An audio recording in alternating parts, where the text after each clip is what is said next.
December 6th meeting of the Prairie City Council will now come to order. I'll rise for the Pledge of Allegiance.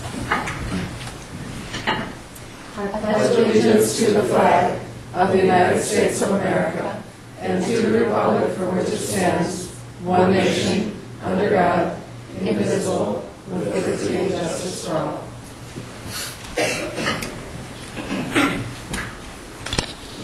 The Eden Prairie City Council provides an opportunity for residents to address the City Council prior to the start of our normally scheduled City Council meetings on the first and third Tuesdays of each month. From 6:30 to 6:55 in the Council chambers, we have scheduled speakers that can come and address us on the subject of their choice. We request that you contact the City Manager's office at 949-8412 by noon of the meeting date with your name and the item you wish to discuss. If time permits, after scheduled speakers, we do unscheduled speakers. If you have any questions, also please contact the City Manager's office. The first thing tonight is a breakdown of our HRA meeting, and I'll call the HRA meeting to order. And the first item of business is to approve the minutes of the HRA meeting held on September 6th, 2011. Mr. Getchell, did you want to add anything to that? Not the minutes. Okay. Is there a motion for approval? I would move approval of the minutes. Is there a second? Second. Any items to correct? Hearing none, all in favor of the motion? Aye. Motion passes. The second item is adoption of a resolution certifying the 2012 HRA property tax levy. Mr. Getchell? Thank you, Chair. This item we have approving our HRA levy for the coming year. In September, we adopted our preliminary levy. This is very similar to what we're doing later on tonight with the overall city budget and tax levy, but this is about the HRA levy, and we're asking you for the certification of the $200,000 HRA levy for 2012 and approval of the 2012 budget. This levy has been at the same dollar amount, I believe, for at least the last 5 to 7 years, I believe. Okay. Any questions for Mr. Getchell? Is there a motion? I would move to adopt the resolution certifying the 2012 property tax levy to be $200,000 and approving the 2012 budget of $200,000 as reviewed by the Council. Second. Any discussion? All in favor? Aye. Aye. Motion passes. Next item is adoption of a resolution approving Amendment 3 to the TIF plan for Tax Increment Financing District Number 10. Thank you, Chair and members of the HRA. This is also an item that you're going to see tonight on the Council agenda where you have to take action to ratify that amendment. And we're asking for an amendment to District 10 where there is a change in the amount of increment received. So therefore, we're looking at amending our budget in this particular TIF district. The district was established in 1986 and was modified in 1989, and then again administratively in 2006. So those are the two other amendments. And also the action is related to a decertification also that's coming at the end of 2012.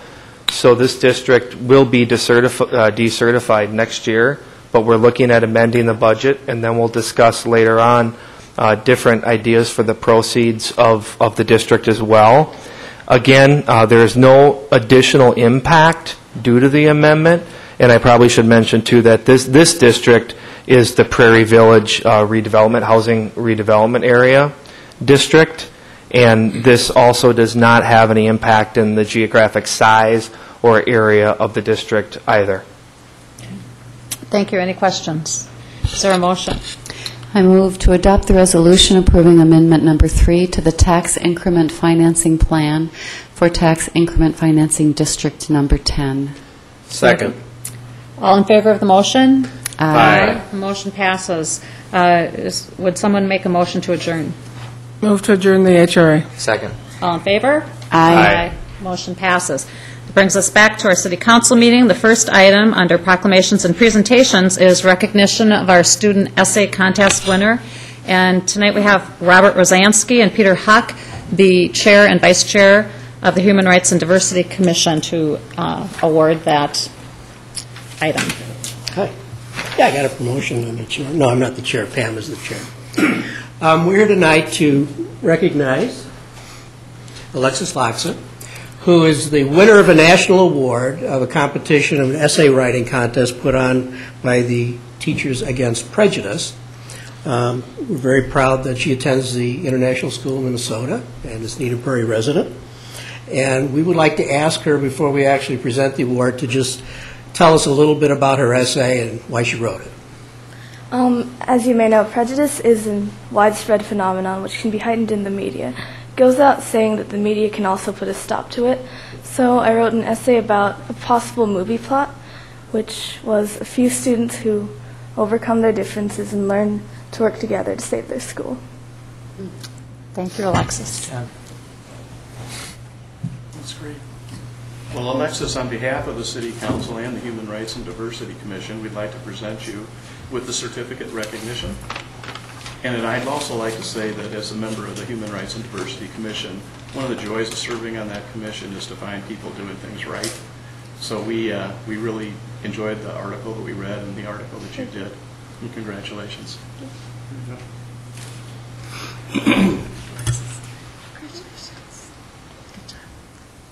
Thank you.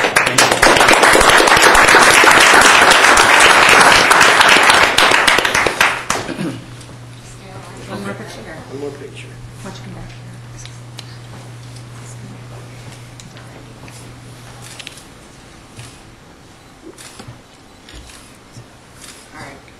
Thank you. Thank you. Sure. This is a big event for us.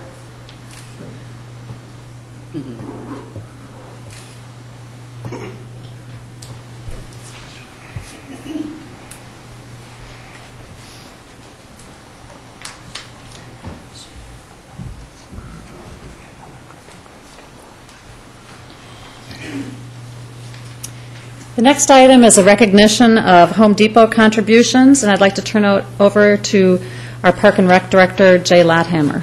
Thank you, Your Honor. Council members, this is beginning to be an annual event for us, which we're very happy about. We have had the opportunity to work with Home Depot, the Eden Prairie store, the last couple of years, and they have donated, once again, 300 bags of wood mulch. And not just the bags, but they also come with it. And so we work with them to put the mulch in locations like Purgatory Creek Park, over at Miller Park, around some of the park signs. And it's really been beneficial for us, and we've really appreciated the work that they've done, as well as the contribution of the mulch. And tonight we have three of the gentlemen that have been instrumental in this event, and I'm going to ask them to come forward. They'd like to say a few words, but we have Terry McFarland, their store manager, Ross Evenson, the department head, and Craig Beebe, their specialist. How you guys doing? We just want to take the time to say thanks for working with us and allowing us to help beautify the city and the town that we call home, and thanks for being so flexible with us as we move through the winter season with all of our promotions that we work with, and thanks a lot for allowing us to work with you guys. Okay. Thank you very much. Thank you. Yes, thank you. If I could, the people that come with those bags of mulch, as he so put it, are these two gentlemen right here, and these guys are actually the ones who went out this past summer and did all the work for you guys. Great. Thank you. Thank you, guys. Thank you. Mr. Lathammer, why don't you just keep going?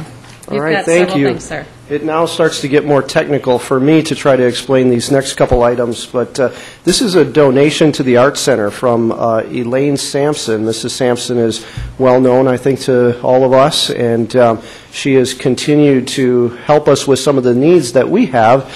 And the piece of equipment that she wanted to purchase for us is a item that helps us recycle clay. And so when there's clay that would usually be waste clay, it can go back into this machine, and the machine reconstitutes it and reconfigures it, and it comes out so that for a lot of our youth clay classes, we can make use of that clay that otherwise would not be usable. So it's I think it's a great environmental story, as well as it will help us from a cost perspective, too, so that we aren't purchasing as much clay. So, she continues to be very supportive of the program and of the facility, and we can't appreciate her enough, and she's one of the neatest people that I've ever met, and we just enjoy getting to stay in touch with her, and it's great that she continues to help out. And there are many, many kids that keep going through that art center, and we continue to share those stories with her, and she drops in from time to time, and I think it's really rewarding for everybody involved. So we're very thankful that she's willing to continue to help us. Is there a motion to accept the donation? Move to adopt the resolution accepting the donation in the amount of $5,000 from Elaine Sampson for the purchase of a combination pug mill and clay mixer for the Eden Prairie Arts Center. Second. All in favor? Aye. The motion passes. Let's move back. I forgot to have a motion to accept the donation from the Eden Prairie Home Depot. Would somebody make that motion? I move to adopt the resolution accepting the donation of mulch and recognizing the efforts of the Eden Prairie Home Depot employees. Second. All in favor? Aye. Motion passes. Mr. Lotthammer on the observatory. All right, even more technical. I may have been better served by asking Councilmember Aho to explain this one. But as you know, at the observatory, we've got a very large telescope, and you kind of think about that, and it's sort of a one person at a time. And we've had some camera capability to go onto a screen so that more people can use it. But a company called AVI, local Eden Prairie company, has put in a list of items, and the Stabner Family Foundation is stepping forward to fund those items. And what this does is it provides a couple of flat screens, one to be on the outside of the observatory, one to be back into the outdoor center, so that people could be watching what's going on outside, as well as a microphone system, lapel system, and speakers. And then, where it gets even more technical with encoders and decoders, and we are able to send all that to the web. We're able to tape that, so you could go to our website, and maybe you didn't want to watch when comets passed each other at 3 in the morning, but at 10 o'clock in the morning, you'd be able to go on and you'd be able to hear the voice of the person that's narrating it or the instructor that's there when it was live, and to be able to watch it again. And so we also have that streaming capability. So when the telescope is up, you'd be able to be on our website and watching what they're seeing live through the telescope. So there is a lot of technical integration to this, and even design costs that we're really thankful to the Stabner Foundation for being willing to put this project together for us, and to the Eden Prairie Foundation for helping with some of the purchases as well. So that's it's going to be a neat step for the observatory. It'll just be able to have more people have that same experience. Be sure you let everybody know as soon as we're able to get that information through our website. We will. That'd be great. Absolutely. Thank you. Is there a motion? I would move to adopt the resolution accepting the gift of $29,523 from the Stabner Foundation through the Eden Prairie Community Foundation to purchase astronomy and electronic equipment from AVI Systems. Second. All in favor? Aye. Motion passes. Another great donation from the Stabner family. Jay? This next item is a donation from Gordon Williams, and Gordon is one of our many super volunteers that we have throughout the system, but also down at the Senior Center. And for all of the time that he puts in, State Farm makes a contribution back in his name, and so he's been kind enough to select the Senior Center in the city of Eden Prairie as where that donation would go. So we're really appreciate all of his work. Just his volunteer effort alone is enough, but then to be able to identify us as where that contribution would go is also very appreciated. Yeah, that's great. Is there a motion? I would move to adopt the resolution accepting the donation in the amount of $500 from State Farm Companies Foundation on behalf of Gordon Williams for his volunteer service at the Eden Prairie Senior Center to be used toward the 2012 Senior Center Volunteer Recognition Event. Is there a second? Second. All in favor? Aye. Nice holiday gifts through the Park and Rec Department. Very much. Thank you. Is there a motion for approval of the agenda and the other items of business tonight? Move approval. Second. Any items to add or change? Okay. All in favor? Aye. Aye. Motion passes. Minutes. I'd like a motion for approval of the council minutes from the workshop held Tuesday, November 15th. Move approval. Is there a second? Second. Any items to correct? Hearing none. All in favor? Aye. And I'll abstain because I wasn't at that meeting. Is there a motion for approval of the council meeting minutes held that same night? Move approval. Second. Any items to correct there? Hearing none, all in favor? Aye. And again, I abstain. Consent calendar, is there a motion for approval of items A through J on the consent calendar? Move approval. Second. Any items to question, pull for discussion? Hearing none, all in favor? Aye. The motion passes. That brings us to our first public hearing, which is the 2012 budget. Mr. Getchell. Thank you, Mayor and Council. Thank you, Mayor and Council. So we have traditionally done a public meeting on our budget prior to adoption. Not a public hearing, but a public meeting, but the effect is the same because we've advertised that tonight was the night that we open up comment on our budget and our levy to the community.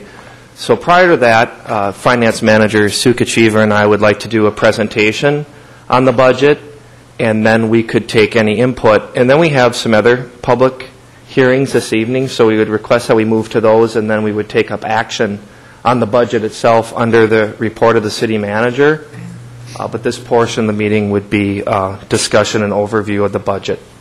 So you want to take public hearing on the budget under city manager's comment? We would do the public hearing now, but your action as a council on the budget would come under the report of the city manager. Okay, thank you. Yep.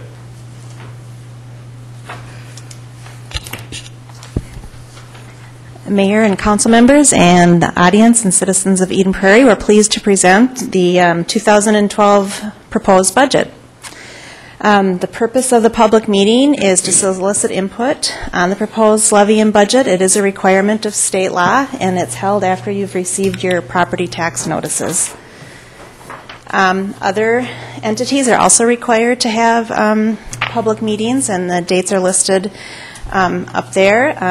Hennepin County's is passed, and Eden Prairie Schools is next week, and the Metropolitan Council is also next week.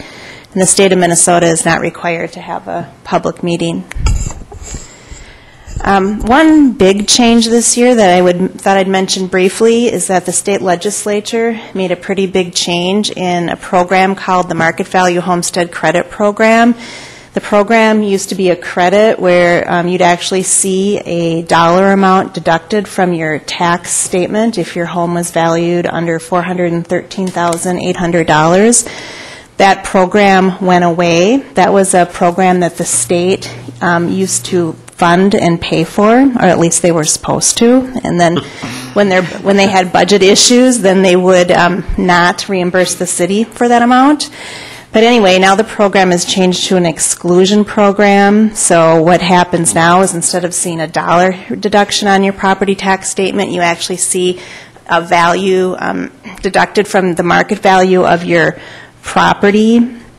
And so at the end of the day, what that means is that there's actually been a transition of tax impact. It's moved from the houses and more toward higher-end houses and commercial and industrial property.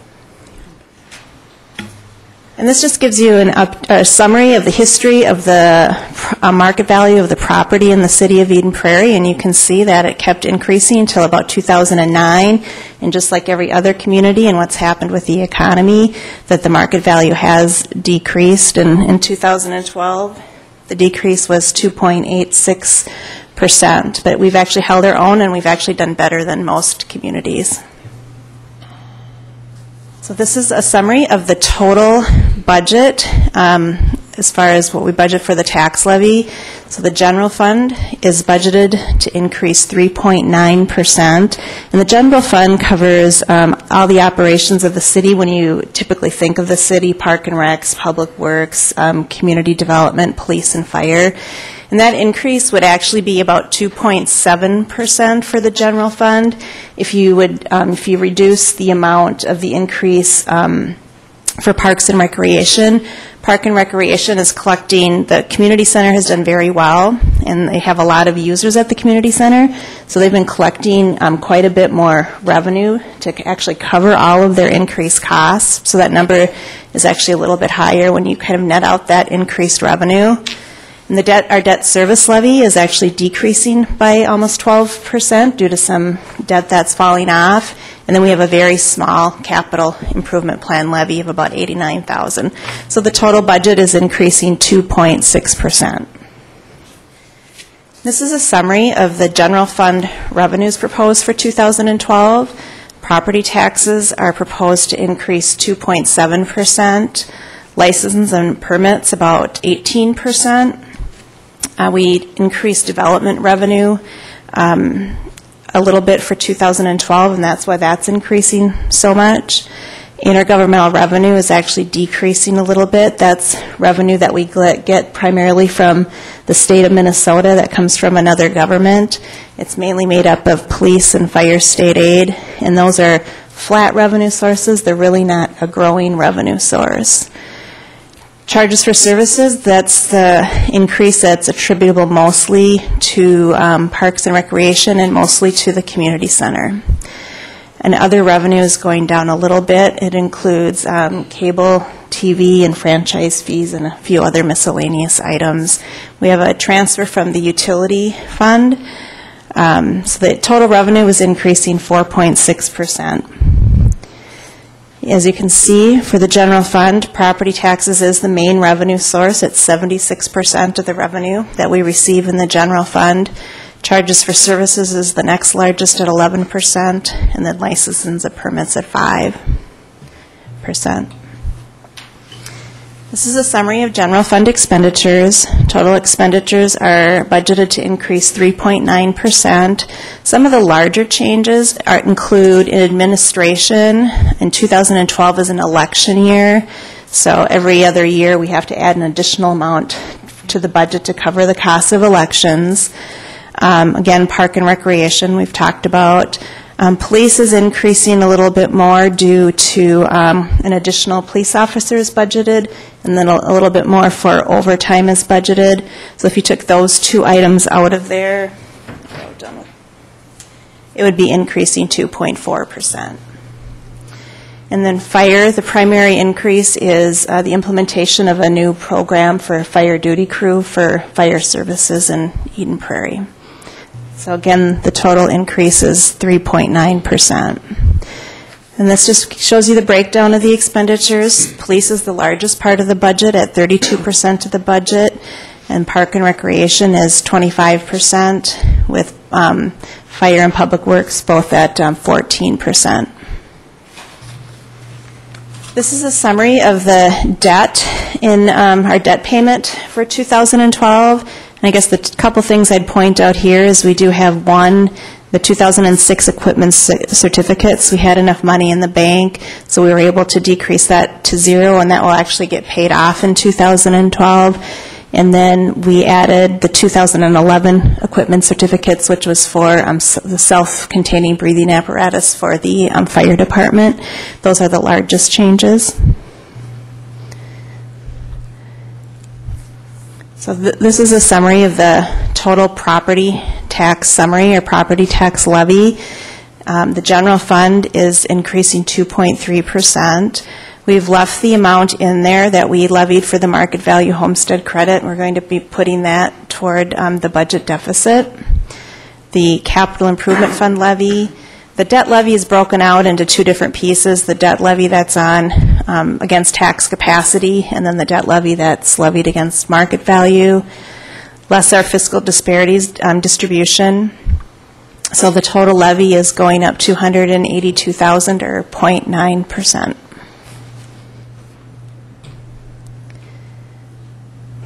So this is a summary of the tax impact of the median value home in Eden Prairie, which is valued at $326,800. And that's a 3.4% decrease from the year before. The tax impact is a change from $1,095 to $1,101, or a $6 increase, or 0.57%.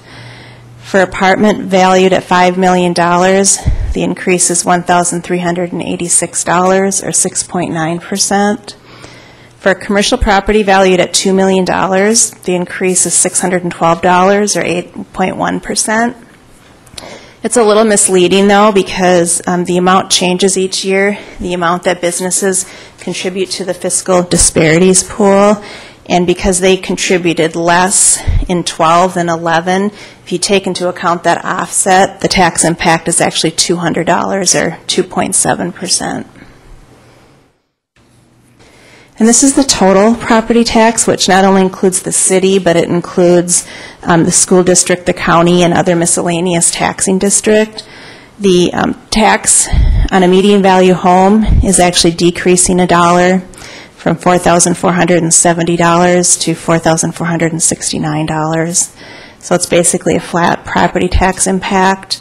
On an apartment valued at $5 million, the taxes are increasing $5,007 or 6.2%, and on a commercial property valued at $2 million, taxes are changing $2,712 or 3.8%. And this gives you an idea of when you pay your home property taxes, where those dollars go. So when you pay your property taxes, about 25% of that comes to the city, but 32% goes to the school district and 36% to Hennepin County, and 7% goes to other taxing districts.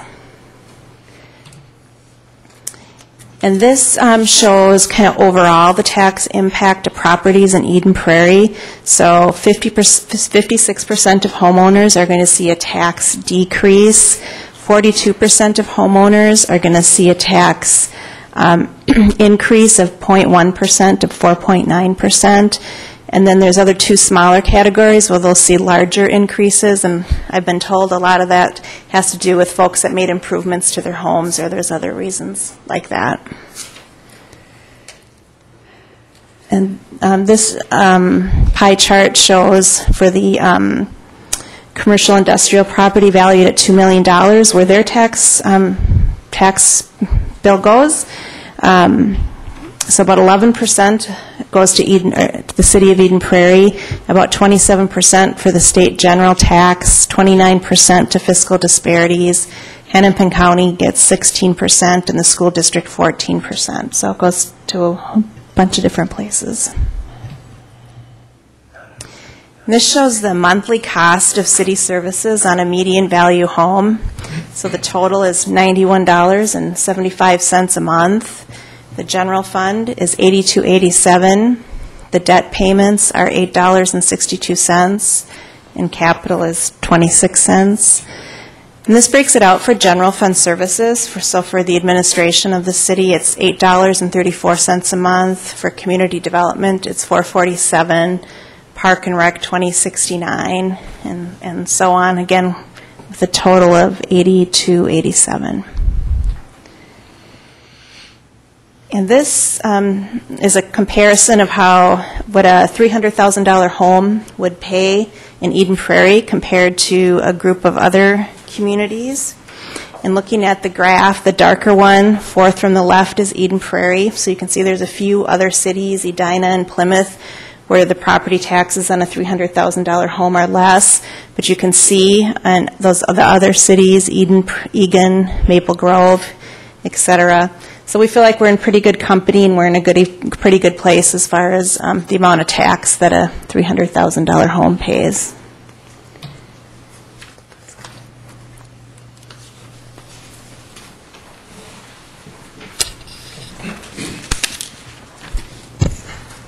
So I think Sue did a really good job of kind of getting into the numbers and the detail, and I thought I'd take a few minutes to talk a little bit more globally, and to talk a little bit, I think, about what the council's been talking about since the spring, and that would be probably maybe where we're headed in the future of the community, and some of the things that we're trying to do within the city with services and the delivery of services and how that impacts the budget and what our goals for the budget are.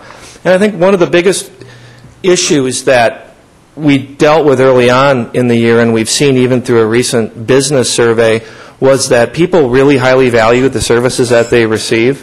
And the resident survey that we did at approximately this time last year put a high value on all the services that we deliver, and even discussed not necessarily major tax increases, because obviously you see tonight we're looking at a levy of less than 1%, but a true desire to maintain many of these services that we have. And understanding that we are in a difficult economic environment, so how do we balance those two?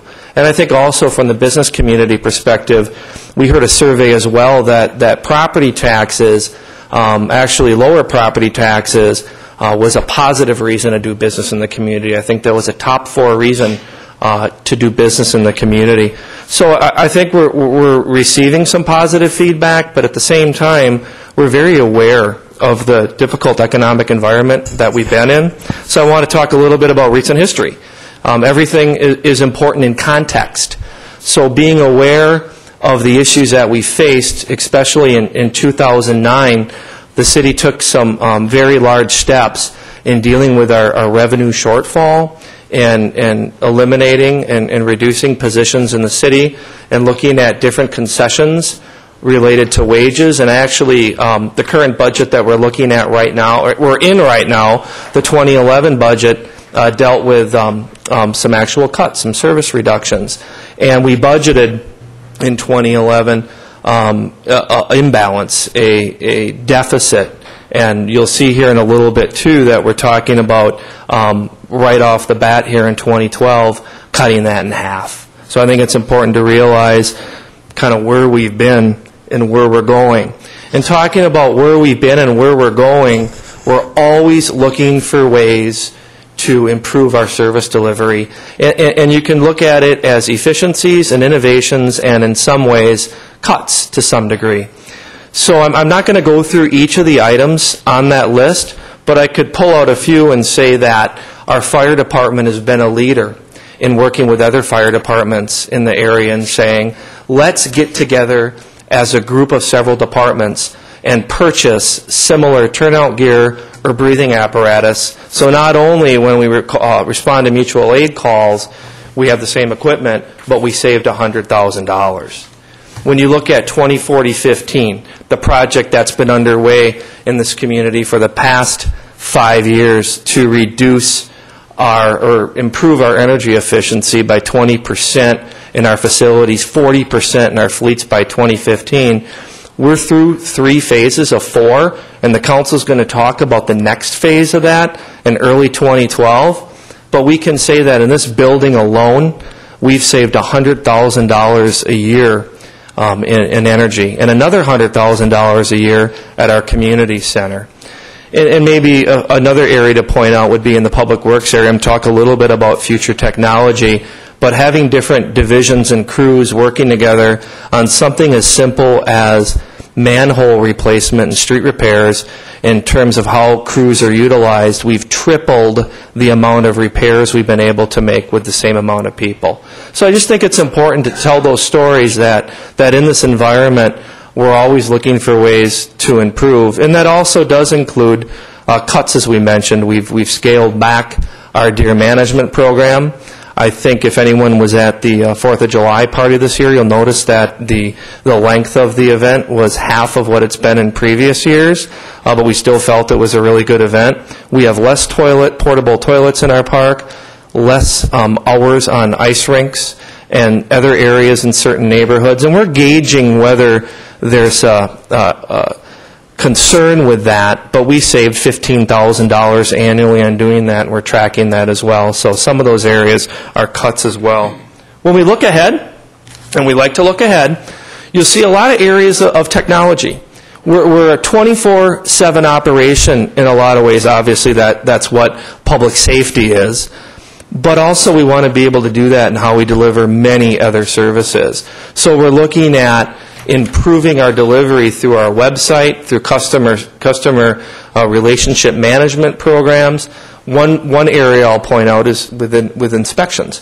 So currently, you can get a permit online, and we've seen an increase from 10% of all permits being e-permits 4 or 5 years ago to over a third of our permits being e-permits. But we see a day when you can actually schedule your inspection online. You can look at what the availability is with all the inspectors. And then with all development projects, you'll be able to track the process. Everyone will be able to track the process from there is a potential new subdivision. What was the information that came in? What went to staff? What did the Plan Commission do? What is the council going to do? And have that all on an online platform in a way which I think internally it will move quicker and will be a smoother process, but also be very transparent.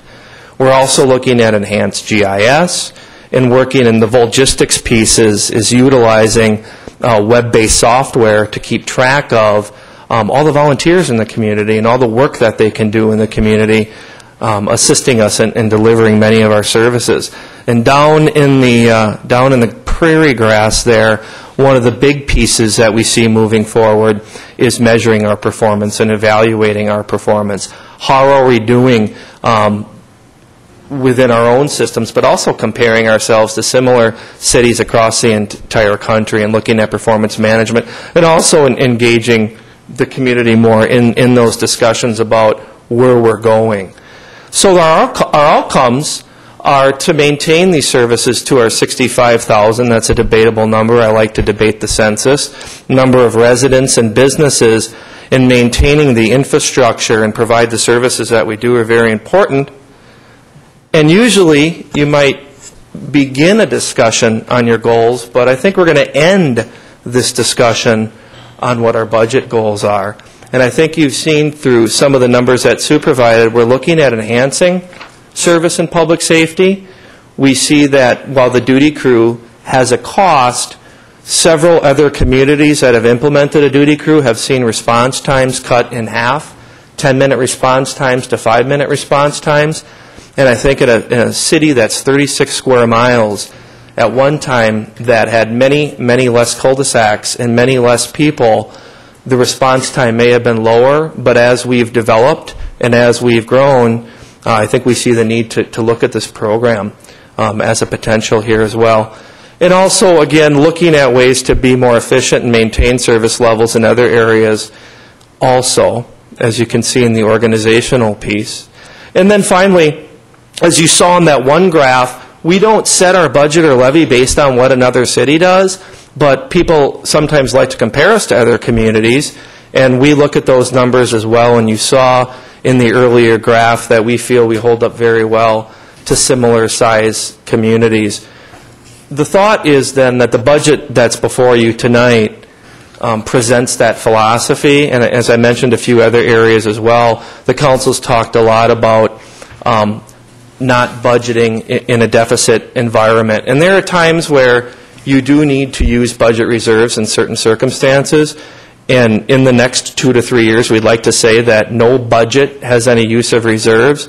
This budget cuts in half the number in previous years. And then in previous years, you'll see as well, we've actually had positive budget performance to where even if we have budgeted that deficit amount, we have yet to reach that.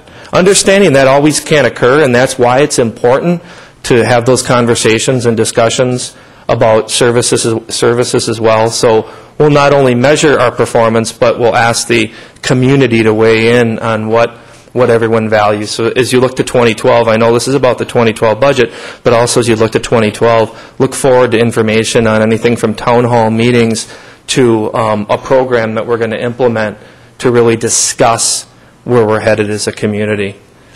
And with that, I turn it back to the mayor to invite the public to comment. Okay, thank you very much for that overview.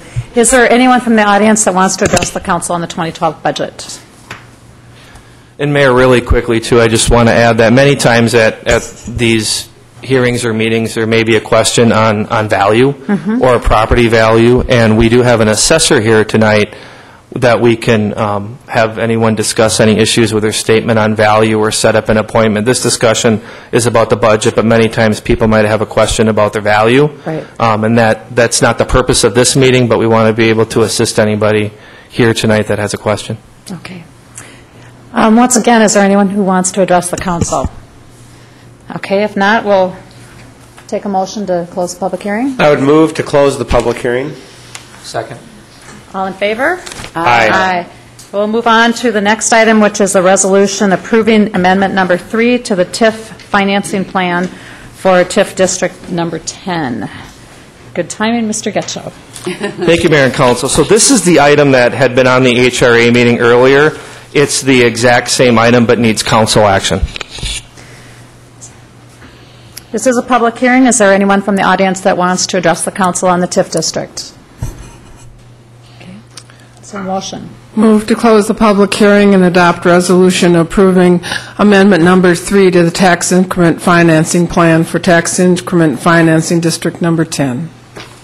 Second. All in favor of the motion? Aye. The motion passes. The next item is the first reading of an ordinance updating the fee schedule for administration of official controls. Mr. Getchell. Thank you, Mayor and Council. We have a tradition here in Eden Prairie where we've held a public hearing for any changes in our fees.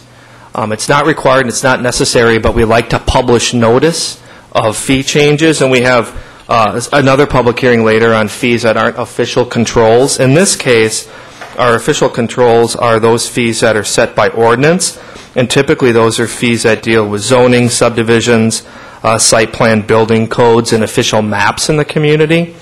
So we'd ask that you conduct a public hearing, and then there's a motion to approve the first reading on those fee changes for 2012. Okay. Anyone from the audience wishing to address the council on the fee changes? Okay. Is there a motion to close the public hearing? I would move to close the public hearing and approve the first reading of the ordinance updating the fee schedule for administration of official controls. Second. All in favor of the motion? Aye. Motion passes. Our last item under public hearings is a resolution establishing a fee schedule for the city's services. Thank you, Mayor. Council, as I mentioned, then these would be the fees that are associated with services that are not covered by ordinance. And again, we try to evaluate these fees on a regular basis to make sure that there's a cost recovery component to some of these. And then in other areas, we may not have made changes in a while, or in the case earlier, I probably should have mentioned in the last item, when it deals with building code or inspection fees, we do not change those every year. That's every other year as well. But here we're requesting a public hearing again, an adoption, in this case of a resolution. It's not an ordinance. Okay. This is a public hearing. Is there anyone from the audience that wants to address the council on this fee schedule? Seeing none, I move to close the public hearing and adopt the 2012 fee resolution. Second. All in favor of the motion? Aye. Aye. Motion passes. Payment of claims. Any items to question? Is there a motion? Move approval. Second. Roll call, please. Councilmember Aho. Aye. Councilmember Butcher-Wickstrom. Aye. Councilmember Case. Aye. Councilmember Nelson. Aye. Mayor Terralukens. Aye. Under ordinances and resolution, our first item of business is the approval of the first reading of an ordinance amending City Code Section 5.36 related to recycling. Mr. Getchell. Thank you, Mayor and Council. We have an amendment tonight to our ordinance related to recycling. The main reason for this are the goals at the county level, which have changed, which actually they've got a plan going out past 2015 on different goals countywide for recycling, and much of our grant revenue is tied to those goals as well. And you can see here that the county has a goal to reach a 45% recycling rate by 2015. They don't have a neat name for that like we have with 2040-15. And it's my understanding that they're currently at the 41% level and working toward 45. And so you can see here in the proposed ordinance we have mainly several housekeeping items, but other items as well that I'd like to note in the ordinance, such as the ability, and we've tried to promote this recently, to recycle more plastic. The different types of plastics 1 through 5, I believe, in terms of what can be used, so that should increase participation as well. We're seeing a growth in organic recycling also, and haulers, you can see some language, having haulers offer that service as well. So we have some tweaks to the ordinance, but they're mainly associated with the county's goal toward recycling. And as you know, we had a update from our Conservation Commission, and we talked about some of our commitments to recycling as well. And we do spend a lot of time educating our community, including this new plastics initiative as well. So we ask that you move for approval, first reading of this ordinance revision. Okay. Any questions for Mr. Getchell? Is there a motion? Move. Go ahead. Move to approve the first reading of an ordinance amending City Code Section 5.36 relating to licensing of collectors of solid, recyclable, and/or yard waste. Second. All in favor of the motion? Aye. The motion passes. The next item is approval of the first reading of an ordinance pertaining to surplus and found property. Mr. Getchell. Thank you, Mayor and Council. The city attorney had the suggestion that we match our current ordinance related to how we dispose of surplus property to match state law. And if you look at the different limits within there, at the different dollar amounts at which we dispose of property, it's very similar to how we acquire property as well. But the main reason, again, for the ordinance is to be in conformance with state law. And we also actually laid out what we feel is a better process for someone who deals with found property. Typically, the police department will deal with someone who brings in found property, but we thought through this ordinance as well, we'd lay out, I think it's an 8-step process in there that talks about found property. So again, we're cleaning up this ordinance to match those thresholds with state law as well in terms of dealing with surplus property and found property, and ask that you move to approve the first reading of this ordinance. Thank you. Any questions for Mr. Getchell? Is there a motion? Move to approve the first reading of the ordinance amending City Code Section 2.86 relating to surplus and found property, and adopting by reference City Code Chapter 1 and Sections 2.99, which, among other things, contain penalty provisions. Is there a second? Second. All in favor of the motion? Aye. The motion passes. Next, we have the second reading of an ordinance updating the fee schedule for administration of official controls and adopting adopting resolutions approving summary publication. Mr. Getchell. Thank you, Mayor and Council. This is the second reading of the ordinance updating fees so it could take effect at a sooner date. The first reading, I believe, we held about 5 minutes ago. Okay. So it needs unanimous approval. It does. Move to approve the second reading of the ordinance updating the fee schedule for administration of official controls and adopt a resolution approving summary publication. Second. All in favor of the motion? Aye. The motion passes. Next item is a report from the city manager. Mr. Getchell. Thank you, Mayor and Council. So we have come to the time where we ask the Council to consider certifying the 2012 property tax levy and adopting the 2012 budget as well, and consenting to the HRA levy. We open it up to any questions that you may have of any city staff based on our presentation. Okay. Thank you. Any questions for Mr. Getchell? I don't have questions, but I do have comments Sure. I would like to make. Go ahead. I guess my comments are that I think the city staff has worked very hard on the budget, and I appreciate all the commitment that they've made to it. I am a little disappointed, as I had mentioned earlier in meetings that we've held regarding this and workshops, that we are still looking at as much of a reliance on our budget stabilization fund, and I would like us to see us get weaned off of that reliance on that budget stabilization fund. I realize it is there to help in times like this when we do have tight economic times, but I think it's really important that we start to rely on that less. And I think a 3.9% increase in the budget, in our general fund budget, is too high. I'm glad that it is a low impact on our residents in terms of tax levy increase of 0.9%, but I think 3.9% of the budget increasing is too high in this time. And so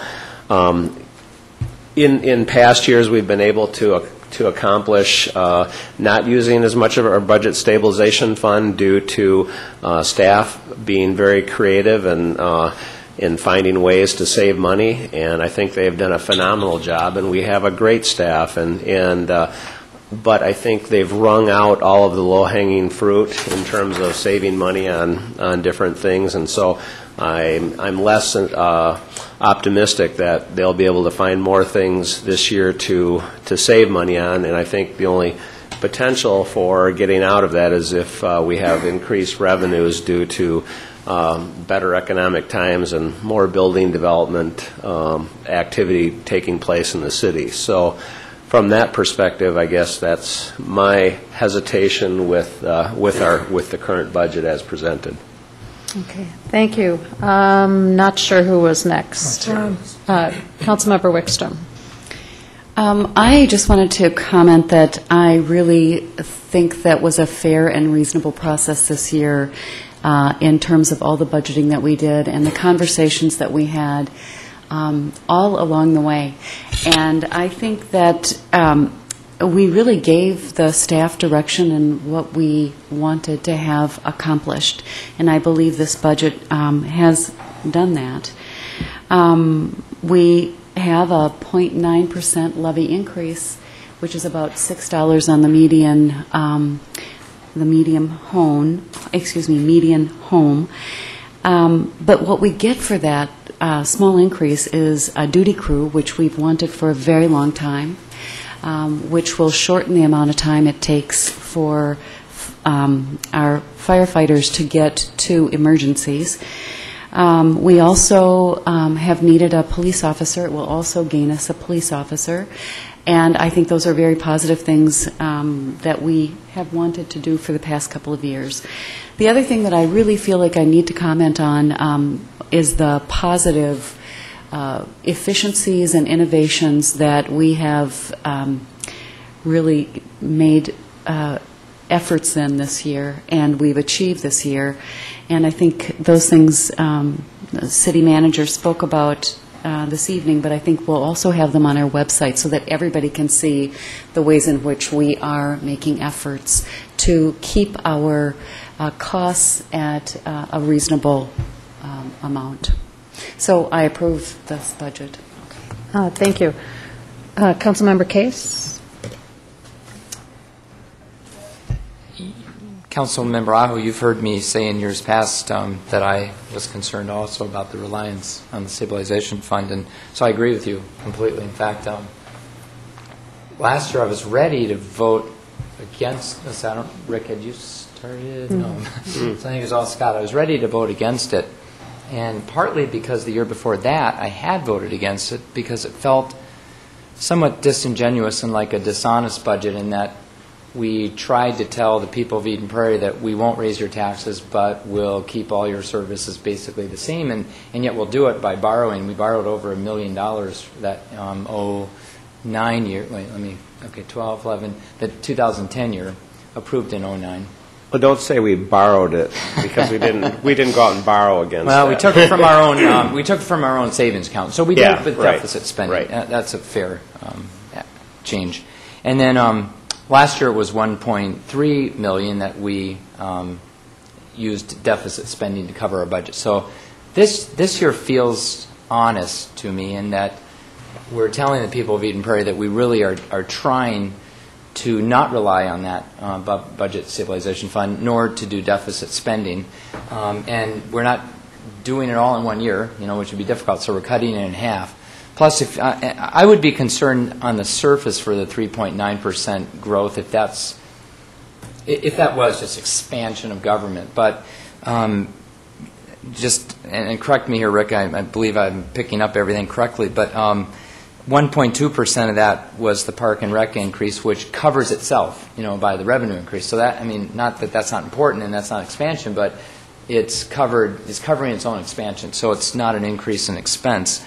And I believe the rest of it is the police officer and the duty crew are the lion's share of it. So the majority of it, which again, I can go back to the people of Eden Prairie and say the tax impact on you is basically flat if you take the entire other taxing authorities and jurisdictions into account. But what we're getting for that is a continuance of the emphasis on safety, which I think, we hear over and over again from our people that is a great value that they place in Eden Prairie to live here and have a safe environment. So just based on the fact that we hear a lot from our residents that this is a tough economic environment, but I think our surveys show they want the service level to stay close to what it is. So I feel like a very honest budget that we can go back to our people, our constituents, our people that elect us to sit here and say that we've heard you and that we're doing our best to respond to the economic environment, at the same time keeping our service level up to the point that I think that they expect us to. So it feels honest in ways that in years past it did not. Thank you. Councilmember Nelson. I do support this budget. I think that the fact that the average home value, our home is only going to go up $6 from the city compared to the $19 last year. I think that's a third as much. So we're bringing that down. We're cutting our deficit spending, though we actually have taken in enough extra value every year, so it's been equal. I also like the fact that we have actually changed downward our debt, what we owe, and that's taken off quite a bit of this as well. And like Ron said, it is actually a 2.7 increase instead of the 3.9 since it's covered. You have a park class and people pay the fees and cover it. There's nothing wrong with that. It's just you're doing more of it and more people are paying for it. So I'd be worried if we weren't paying for the park services. But clearly, you don't want to say to somebody your kid can't have swimming lessons even though we could provide them because we can't spend any more money in the parks even though you're going to cover the cost. We don't do that. So, and I generally like this, that we are keeping the levy for taxes very, very reasonable for all of our residents in Eden Prairie. There's a few that are high, but if you make huge improvements to your house, you sort of know that you're changing the value of your home. And I think it's very respectful of people's property tax money. And I do give many credit to the staff for doing so many innovations. And, we heard earlier that it's over 1% of the budget that we've saved on just energy efficiency and things, which I find very important, where we're doing the same thing with less money. The more we can do that, the lower our costs are long term. And we're working on more of that next year, and the administration's going in those directions.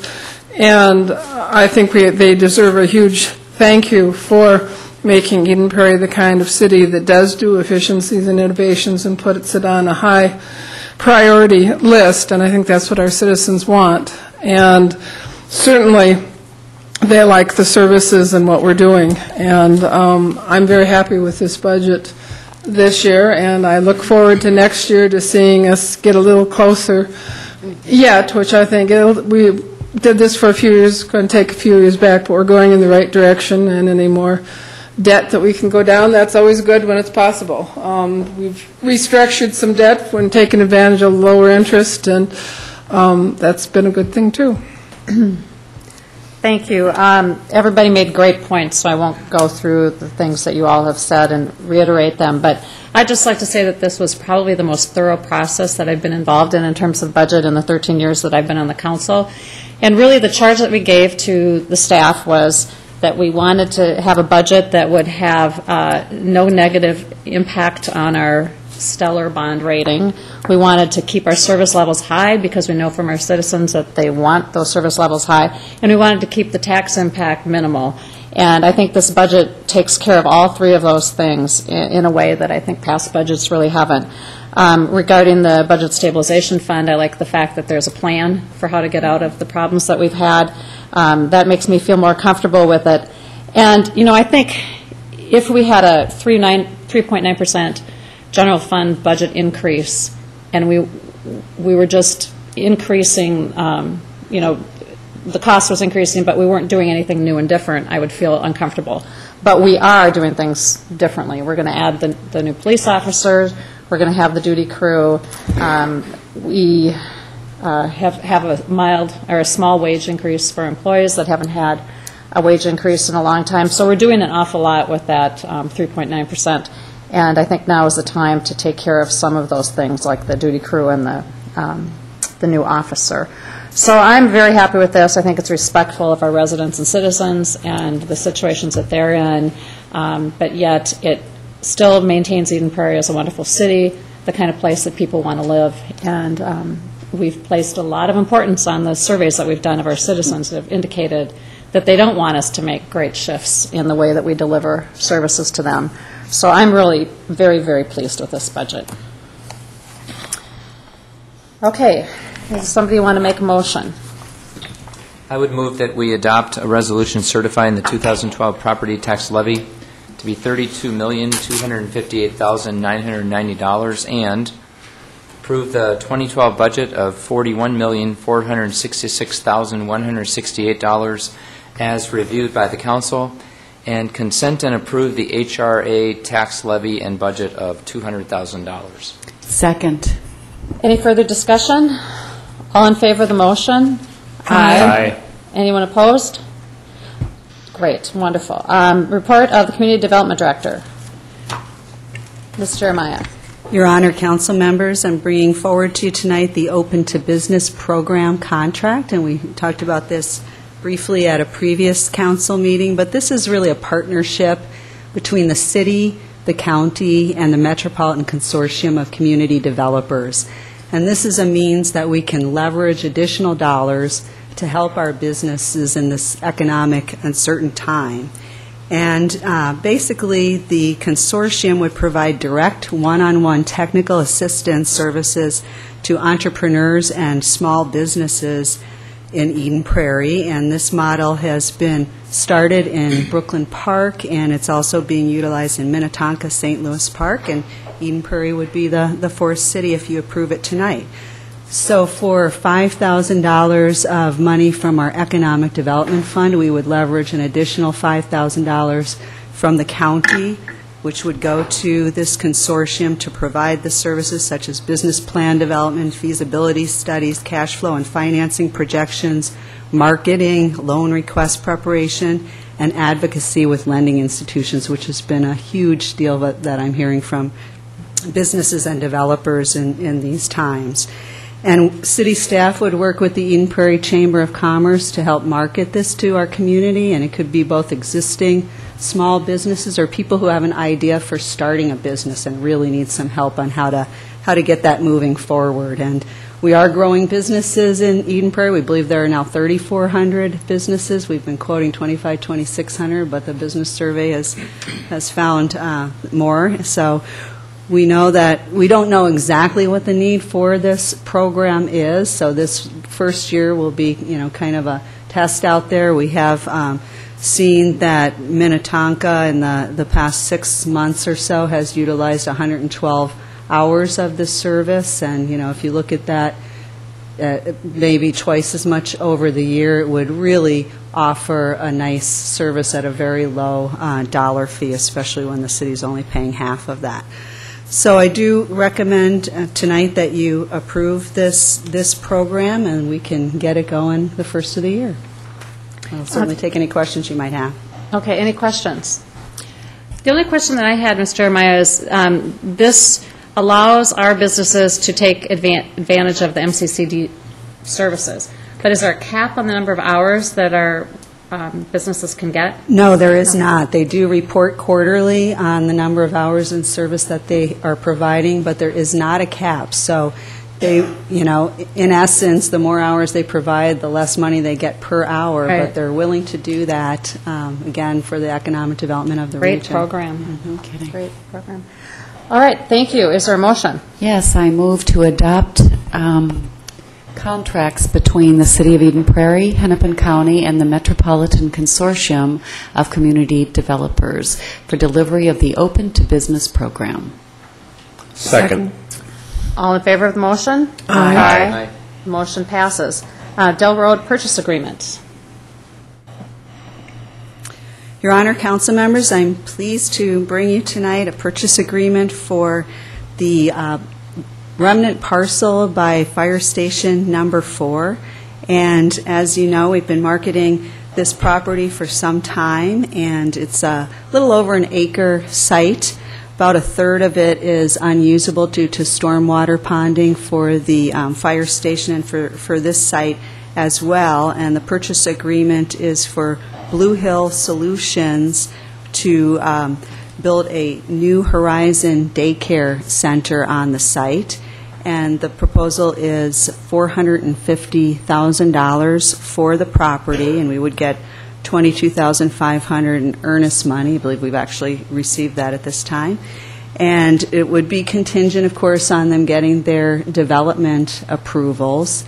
But again, we've been working with them for some time, and we're excited to bring this proposal forward to you, and I'll certainly take any questions you may have. One question I have for you, should this sale go through, what happens to that $450,000?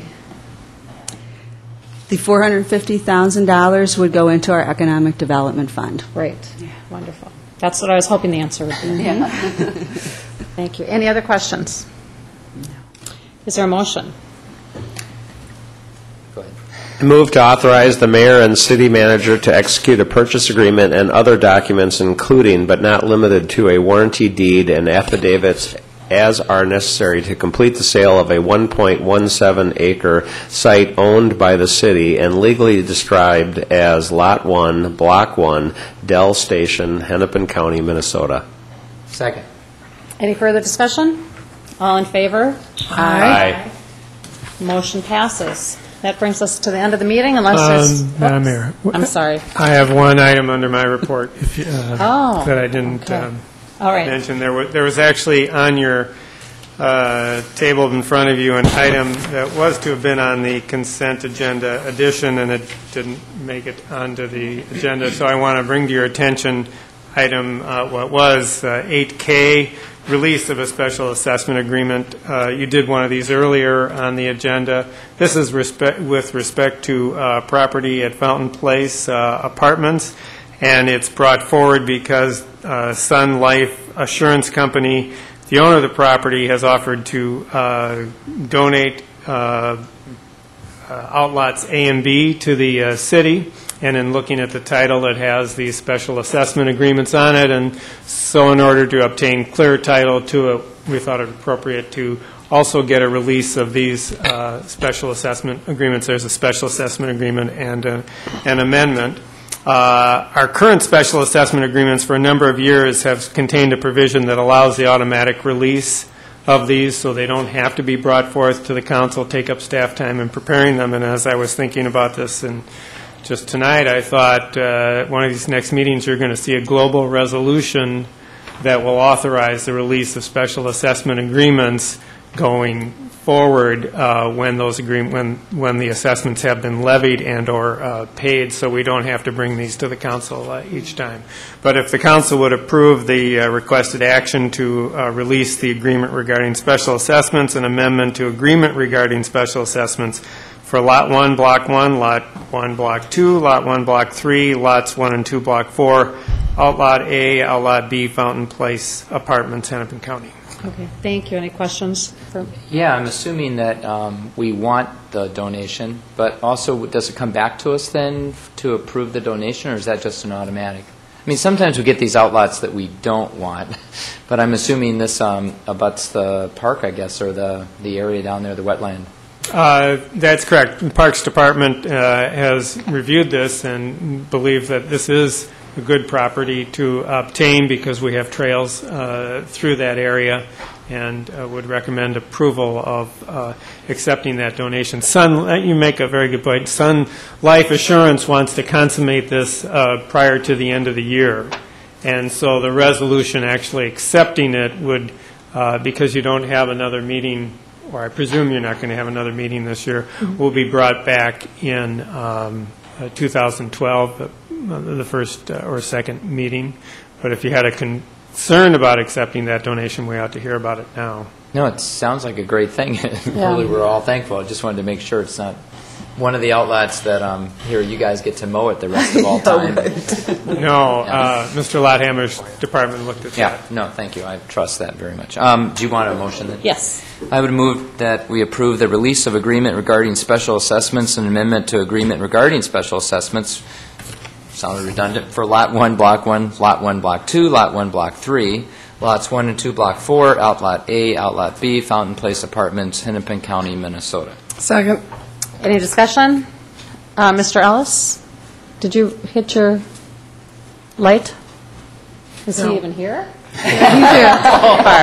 Your red light is on. Did you want to say something? No. Oh, okay.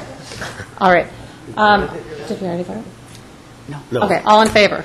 Aye. Aye. The motion passes. Is there a motion? Oh, Mr. Getchell, now you have something. Yes, Mayor, sorry. The city attorney alluded to the fact that we have typically held planned a meeting for the second meeting in December, which will be the 20th. But due to the fact that we were able to take action on our budget, and also I believe all the licenses for the year are in, we will not hold that December 20th meeting, and we'll be back here on Tuesday, January 3rd. Okay, all right. Thank you. Is there a motion to adjourn? So moved. Second. Meeting adjourned.